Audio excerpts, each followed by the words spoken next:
back to the MyDigiDoc official YouTube channel. Before we get started, make sure you click that subscribe button and like this video for more content just like this. My name is Jasnoor Kaur, founder and executive director of MyDigiDoc. Today, my colleague Adi and I will be sitting down with Wil Caruso, a third-year medical student, to talk about his journey, advice, the MCAT, and so much more. Let's get started. Can you give us a brief introduction of yourself? Yeah, sure. So my name is Wil Caruso. I'm a third-year medical student at the Medical College of Georgia. I also run a website called PreMedCommunity.com, and you can find me on Instagram at MedStudentWil. Okay, cool. And then what got you into medicine? So for me, medicine wasn't always something I knew I wanted to do. I actually originally was like a business major, and it's kind of a long story. I won't really get into all of it, but basically I saw someone that was important to me, got diagnosed with leukemia, and I just kind of was like, this is something I wish I could help. And I just kind of looked into it, and then just kind of got started on my pre-med journey then. So yeah, super cool. Like, there's a nice meaningful backstory, and like not everyone has that, so really nice. So did you have any initial expectations for medical school, like anything? I mean, I knew that it was hard. I knew that it was going to be a lot of studying. It was a big time commitment. I knew that, it's a big sacrifice. So those are my expectations. And I mean, for the most part, it's pretty true. But if you love what you're doing, I feel like, it's totally worth like that sacrifice. Yeah, that's cool. And then for undergrad, what major did you choose and what led you to choose that one? Yeah, so for undergrad, so like I said, I was originally a business major, but when I went back to do pre-med, I chose to do a biochemistry degree. And the reason I chose to do a biochemistry degree was just because like a lot of the courses to actually get my degree also aligned with the pre-med requirements. So I figured it'd help save me time and help prepare me best for taking the MCAT. Mm-hmm. So just curious, I know you mentioned that you were a business major before. So when did you change your major basically? So yeah, I was originally actually studying business at Temple University, Japan. So I was studying in the Tokyo campus, and I was actually studying back in 2010 to 2011. And during that time, I don't know if you'll remember the big earthquake hit Japan.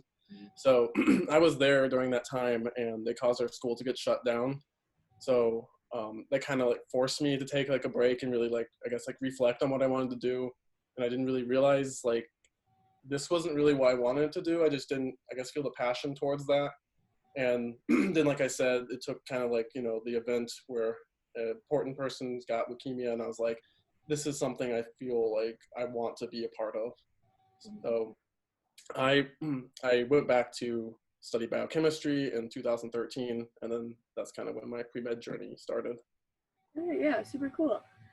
So going outside of school and everything, could you tell us one of your most highlight or favorite extracurriculars that you've done before?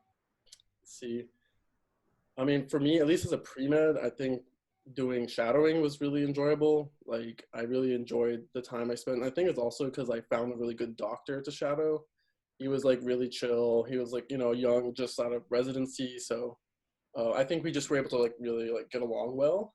And he just kind of, he kept it really real with me, and I enjoyed that. And I enjoyed getting to see what it was like to actually be in the hospital and see what real sick patients were. He was a nephrologist, so we dealt with kidney patients, and a lot of those patients are pretty sick. So it was very, eye-opening to see that. So I think I really enjoyed, being able to just be in that environment, really. Yeah. And throughout your entire medical journey, maybe entering medical school or even undergrad and everything, so can you tell us one thing that has surprised you the most for you? I mean, so I did come into this knowing that it's a very hard journey, that it's a lot of hours of studying and sacrifice. So I don't know if I'd say I was surprised about that, because I was prepared. I knew it was a lot. I knew it going in, but I guess it's a little bit different to experience it. So just, all the times that I had my friends wanted to go do something, and I had to be like, oh, sorry, I kind of have to study tonight. And they're like, what the heck, man? We're going to go out and do this. And I'm just like, I really need to study and stuff. So I think that was a little bit surprising. Just, I guess, for my friends also too. So, and then for med school, I think a lot of things about med school have actually surprised me. You know, for one, your classmates, you know, it's like when you're a pre-med, you're one of the few people who are really like trying super hard and stuff. But when you go to med school, everyone else is like really high achieving and really smart. And so it's kind of cool to like, you know, when you get into med school to like see like, oh wow, everyone here is such, you know, like go-getters and stuff. And I guess that's like a very pleasant surprise. Yeah, I think there's like a lot of surprises on this like road to medicine. So That's nice. And then about your classes that you've taken. So what are some of your favorite ones you've taken or the most useful? And you can talk about classes in either undergrad or medical school. so when it comes to, I guess, useful, I'd say like the classes that were on the MCAT would be the most useful, just because like you're taking your pre-med requirements and also preparing for the MCAT at the same time. So, I mean, probably like chemistry, that was pretty useful. I was a biochemistry major, so I found that to be very useful. And also biochemistry is really useful for medical school. So if you study biochemistry as a pre-med, you're gonna have an advantage when you go into med school. Because at least at my school, we started with biochemistry and they like started really fast, like really strong. And like, I feel like the only reason I was able to like keep up at the beginning was because I was a biochemistry major. Like if I wasn't, like, I feel like it would have been like really, really hard to get started in med school. Okay, and then what is something that not a lot of people know about pre-med path itself or medical school? I mean, I guess like, you know, not everyone who goes in, because a lot of people will say that they want to be, you know, a doctor and like, oh, you know, I want to be, or I'm a pre-med, but no, I guess not everyone knows like the full path, you know, like, you know, 4 years of pre-med and then like you have your med school years and then you have residency and stuff. So, I mean, the whole process, like, unless you actually like really look into it, I mean, it can be kind of confusing, the timeline. Like, when should I take, you know, the MCAT? When should I, you know, do my extracurriculars and stuff? Like, I feel like that can be definitely like an area of confusion for a lot of people because it's not really like laid out for you. It's just kind of like, here's a bunch of requirements you need to get into med school and, you know, just do it by the time you apply. And that can be hard to do while juggling classes and stuff, is like, you know, finding a time to shadow, finding the time to get letters of recommendation, all these things. So I think that's definitely something that can be really confusing. It's just like the whole timeline of everything. Okay, and then a quick follow-up for that. You talked about how it might be difficult to find like a timeline. So did you do that to yourself, or did you think that reaching out to your college advisors or something were helpful? Yeah, so I guess the reason I say that is because I wasn't the best at that myself, to be honest. So I kind of made a mistake. I didn't give myself enough time to study for the MCAT, and I also kind of like pushed my letters of recommendation to a little bit, like I was pushing it towards the edge. And the thing about letters of recommendation are it can be relatively quick or it can be really long and drawn out depending on the professor. So I definitely suggest like giving yourself enough time to get letters of recommendation before, because I was kind of in like a pinch because like I needed like 5 letters of recommendation for the school I was applying to.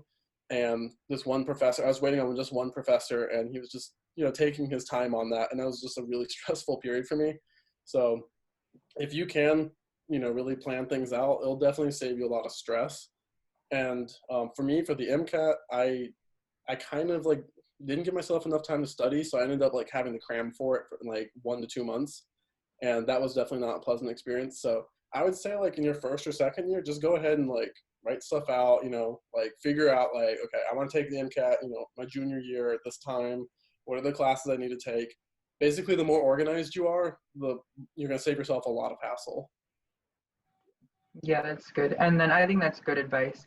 And then now that you're in med school, do you know what specialty you want to go to in the future? So I've been leaning a lot towards emergency medicine just because I like the variety of like things that can show up in the ER, and you know I have to still remember like almost all the aspects of medicine.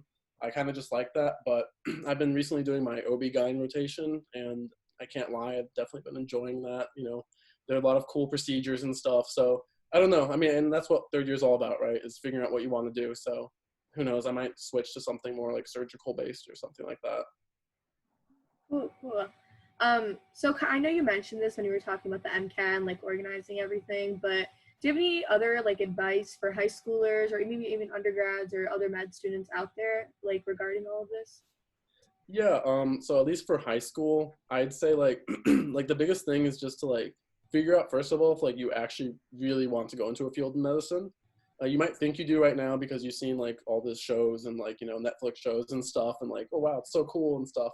And it definitely is really cool. Like you learn so many awesome things about, you know, the human body and disease and all these things, and you can do great things, but it is a lot of sacrifice and it is a lot of time and commitment.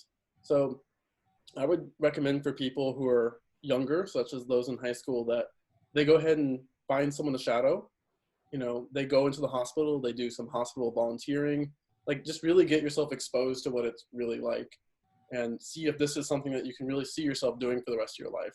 Because once you kind of commit to medicine, it's kind of like jumping off a cliff. There's really no going back because you have student loans and, you know, it's like you're already in so deep. So it's like once you commit, you're in. So I'd say before you do make, you know, that leap, that you really want to know what you're getting yourself into. And I'd say that also would apply to people in undergrad as well, but particularly for people in high school. For people in undergrad, I think it's kind of like the same advice. You know, you just really want to make sure you know what you're getting yourself into. I'd say like that's the biggest thing, because this is a choice that's going to go with you for the rest of your life. You know, it's not very easy to get into med school and, you know, go through a few years of that and then realize this is not right for you, because now you're in debt and you've committed so much time and, you know, lost opportunity costs and things like this. So it's really worth it to like make sure, double check that this is like, you know, you really feel that you want to do this. Yeah, yeah. And I know you were briefly talking about like the MCAT and how like you prepare for like 1 to 2 months in advance. Mm-hmm. So for other like med students out there like about to take or like process of studying for the MCAT, do you have any like specific tips or advice for it? So yeah, about the timing, I would say, you know, ideally it's like give yourself like 6 months. But that doesn't mean, when I say give yourself 6 months, I don't mean like, you know, 6 months of just like hardcore studying.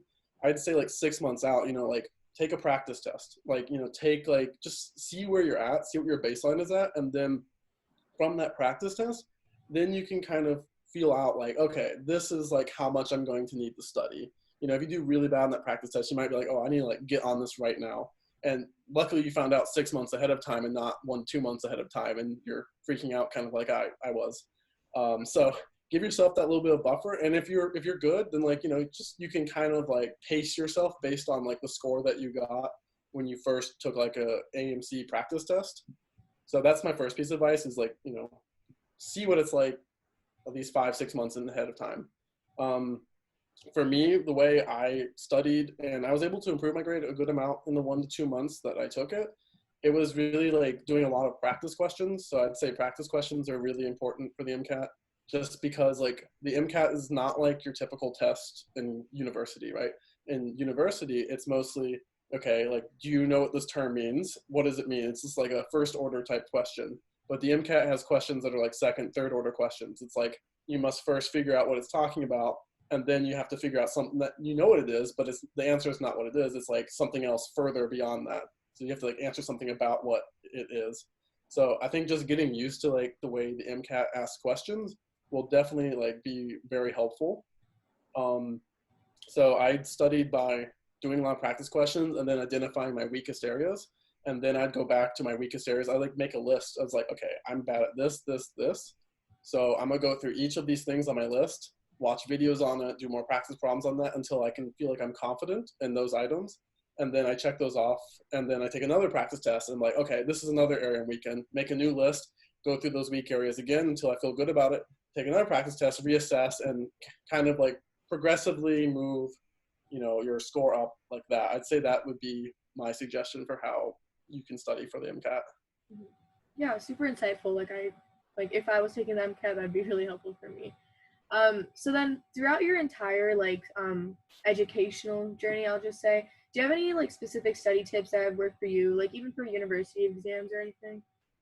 Yeah, so for me, like studying is like, it's kind of like an art form.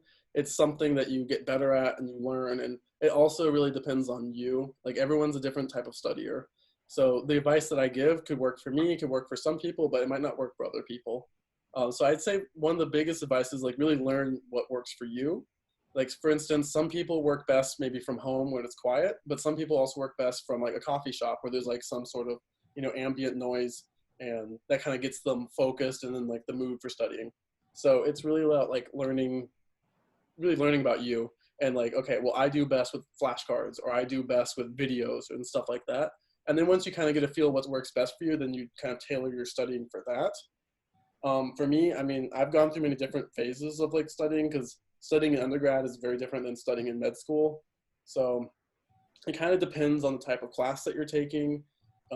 But for me, I found that like doing flashcards is very helpful for specifically for remembering facts and just like things that you just have to like remember. When it comes to conceptual things, I find that like drawing things out on like a whiteboard or like on a piece of paper and stuff really helps to just like solidify the concepts in your head at least. So, finding what works for you is something you can do over time, I'd say. Mhm. Yeah. So those are actually all the questions that we have for you today. Like super short and sweet. All right, well, thank you. I Yeah. appreciate you all having me.